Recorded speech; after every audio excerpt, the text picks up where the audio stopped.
So some economists specialize in certain sectors, but over time you get an opportunity to work and discuss different sectors of the economy. Let's maybe share about our most interesting sectors that we've come across. Yeah. Do you want to go? I can go. Yeah. Yeah. My most interesting, I've only just started really looking into the property sector. So I cover this with my colleague. He's the more forefront one. My colleague Samantha Mpanazi. We cover the property market, which we think this view really gives you an idea of what we're talking about here. And I just like how dynamic it is. You know, there's always different trends depending on the cycle of the economy. So, for example, when the interest rates were at an ultra low, then we saw first-time buyers coming into the market. I think that was so exciting, right? With ultra low interest rates, and we saw them also participating in different areas of the South African property market. So obviously, we know there's a lot of interest in Cape Town. But we're now actually starting to see something different as we're coming into 2025. It seems as though, Johannesburg, Gauteng is getting quite a bit of interest. It is a value perspective because, it's more affordable here. But Amon, we cannot speak about the opportunities and the nice things without the challenges, right? We know Johannesburg has a lot of challenges around water. Oh my goodness, service delivery can be so discouraging. And I guess this is something that will weigh on the property sector because yes, maybe your bond is not so expensive, especially with the interest rates cutting cycle having come through. But you could be really struggling from an inflation and utility cost point of view. The administered costs, you buy a car, you have potholes that we have to contend with. So these are some of the issues that we think are so interesting at the sector level. It's always the grassroots issues, the bread and butter issues that get to these sectors. But have you also looked at the construction side, not just the purchasing, but new developments coming up, whether it's residential or non-residential? Yeah. How is it? Is it just as dynamic as what you've discussed? Yeah, so it's seemingly there is quite a bit of interest in sectional titles. So cluster housing and so forth. So that's getting quite a bit of interest. But if you look at status says, approved number of approved, buildings that are still yet to be built or are planning to be built. What you're seeing there is that there hasn't been quite a strong increase in construction activity. It might be a strong feature of a weak economy. We know in a weak economy, the construction sector tends to suffer first or suffer the most. And so maybe that's what's driving it. But what's happening now, because the supply is not really rising at the rate of the demand, there is a strengthening in pricing. And I think that's also supporting some of these provinces. And when you look at the regional dynamics, that's also something that is appealing. But the process would also be a function of relatively lower interest rates? The thing about interest rates, and it gets to me every time when we speak about them, especially given where we come from, where I come from, where you are, and I always have to discuss this when I'm in the media, is interest rates are still restrictive, guys. They've come down, but they're still restrictive. Okay, hence I said the relative compared to they help, right? They help. The fact that we've had a cutting cycle does help. But I think we could go a lot more further, and I like how the trajectory now is speaking to even lower interest rates in the forecast period. So looking into 2027, 2028, we could see people actually being able to afford more because you have lower inflation, lower interest rates, and that's something that's positive. I think. You guys must be so chuffed about that. No comments. No comments. No, but I want to go back to something that you said about building planes past. Whether it's the number or the value, do you honestly think it's still a relevant indicator for activity in the building industry? I think, statistics are always going to get probed, right? Especially in the time that we're in. I think we're hungry for alternative data, so that is definitely something that is there. But when we do alternative data, such as our confidence indicators, so as FNB we run a building confidence indicator. We also have a civil confidence indicator that gives you some sort of an indication of what's happening in the pipeline. And you can see there's something happening in the pipeline, but what people businesses tend to complain about is the bread and butter issues. We go back to that. Service delivery, whether government tenders are really coming through, whether the structural reform is really supported here. So there seems to be activity, seems to be there, profitability seems to be improving, but those grassroots issues are unfortunately still holding back the momentum that we could see. All of this you're saying based on sentiment indicators. I'm mixing the data, okay? Because sentiment indicators tend to be quite volatile compared to real sector indicators. Yeah. But we haven't seen the volatility in those sentiment indicators. So are they reliable at the moment? Because things do change. Yeah, and I think also when you look at the GDP data, you will get a sense of whether what you see in sentiment and these alternative data sources actually comes through on the GDP front. And what you see what you see for that sector, construction sector, is probably one of the major laggards when it comes to recovery in economic activity. So whether we want to, look at alternative data and sort of have a feel, what it all speaks to is the sector has not been robust, and it won't be robust without that stronger economic momentum. So I think that's what we're doing. Just one last quick one from me. How it has become my interview? It's not good. I'm just asking. There is an interesting thing, not interesting, heartbreaking thing about construction mafias. Yeah. Well, they don't call them construction mafias. They call themselves business forums in some cases. And they have, been reported to disrupt activity quite a lot in the buildings and in the construction sector, civil construction. Is it still the case?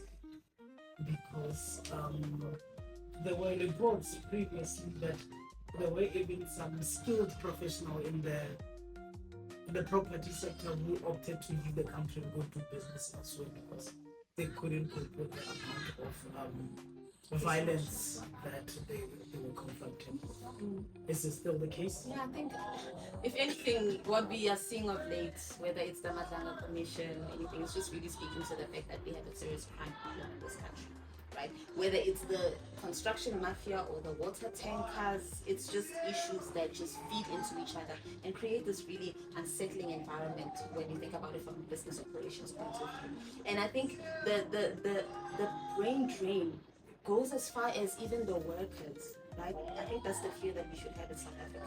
It's not only those businesses, those developers that are going to leave. You might also see workers leaving. So what does that mean for the quality of buildings that we will have in future? And as I said, if you're getting a good cutting cycle, if incomes are growing faster than inflation, and first-time buyers are participating in the market, those are the buyers that will be vulnerable to this brain drain. So I think that's something that we really need to worry about from a crime perspective. So I guess that shows that the kind of improvement that we need for economy to really move forward, and it's not only about demand factors, but it's also about law and order. And that's the interesting thing about our profession, is that you can't just look at one thing. In mathematics, 1 + 1 is 1, but for us, 1 + 1 is 1.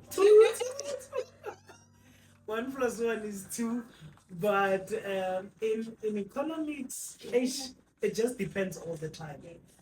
Bringing to my favorite sector, I think it would be 2 actually. The electricity sector as well as the mining sector. Both plagued by crime as well. It's heartbreaking actually, because the kind of crime that miners are complaining about, the mining houses, goes beyond the forums that we spoke about or the mafias, because they're there. They started in the construction sector, but they moved into the mining sector as well. But now the kind of crime in the sector, in the mining sector, that mining houses are complaining about has to do with crimes at strategic levels. We might not see the crime, but we see the aftermath of it. We see it in the weak infrastructure that we have. We have a lot of mining companies saying that they could be producing even double what they're producing now if only they had a railway. And then you ask, why don't we have a functioning railway? Because there was no maintenance. Why was there no maintenance? Then we don't want to get into that space. But I think the biggest challenge in the mining sector in South Africa has to do with infrastructure. There is not enough infrastructure, especially railway, so it slows down production. Then electricity also contributes to that, because with the mining industry, it's not like a household when electricity goes off, when it comes back, you just switch on and continue with life. Some of the equipment in the mining sector, we need to switch them on hours before they can start being operational. And they are not meant to switch on and off. So if that happens, then it can mess up the whole production.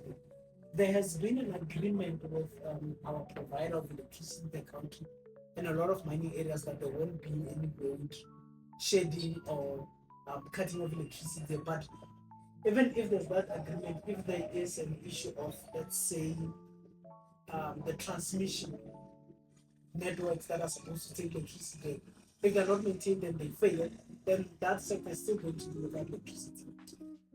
So mining sector is among the most beautiful and unique things that we have in our country. But the challenges there are really heartbreaking, because it holds the whole economy back. But in terms of growth going forward, do you see mining as a growth sector? I mean, it's a growth story for our history, right? But going forward, it has potential. There is a lot of potential. It will just depend on what the powers that be decide. If you solve that's the basic thing. If you solve the issue of rail and port systems in our country, you will see a bit of growth coming. If you solve the issue of electricity, you will still see a lot of it, because there is demand for mining products, right? Yes, you find that let's say our gold mining sector, we have among the deepest mine in the whole world, so it becomes quite costly for miners to go all the way down and still extract the value. But if they did not have to deal with a lot of other infrastructure challenges, we would still be able to get something out of them. And technology is improving every day. So for us to write off the mining sector, in my opinion, it would be a big mistake. Because not only are we looking at traditional safe haven minerals like gold and platinum and stuff, but all these other minerals that are needed for the green economy that is growing rapidly. We stand a chance. Last question before I let you go. You let me go. Electricity. You said electricity is also very fascinating, and we've seen quite a lot of improvement there. I mean, wow, 2023 was a trough. We're seeing improvements there. Are you excited about the future of electricity generation? I think I would have to give the same answer. There is potential. We've got everything that we need. The problem is that, do we have the people to make the right decisions to get us there? The electricity sector is the heartbeat of the whole economy. Not only does it directly affect the mining sector, but it directly affects the manufacturing sector and the whole of the services sector, of which we are an economy moving towards that. So if we get the electricity side sorted, I don't think there's anything that can really stand in the way, but there is potential. There is still hope. I'm not going to give up. Definitely, we can never ever give up. And I guess this is just these are just three sectors that we've covered today. We'll be happy to cover way more sectors as we go along. Until then, come on, let's just look at this. Hi guys, just wanted to give a few disclaimers because obviously we do work with certain restrictions. Even as we do these videos, we just want to let you know that all of our views, everything that we have said, is not the opinions of our employers or any institution. And I also wanted to mention that as economists, we are not mandated to provide financial advice. So please do not consider this financial advice. We are just merely sharing some insights and our personal experiences with you. So everything that we share here is our personal opinion. It does not represent any institution. It does not constitute financial advice. Thank you. And even any forecasts, right? Don't hold us to it. We're economists. We have two hands. There's one and the other. And even if we get it wrong, we'll just have an explanation for it. We've explained economics is a social science. We study human beings, so we cannot have fixed rules, but we definitely have substantial backing for whatever forecast that we put in or discussion that we share.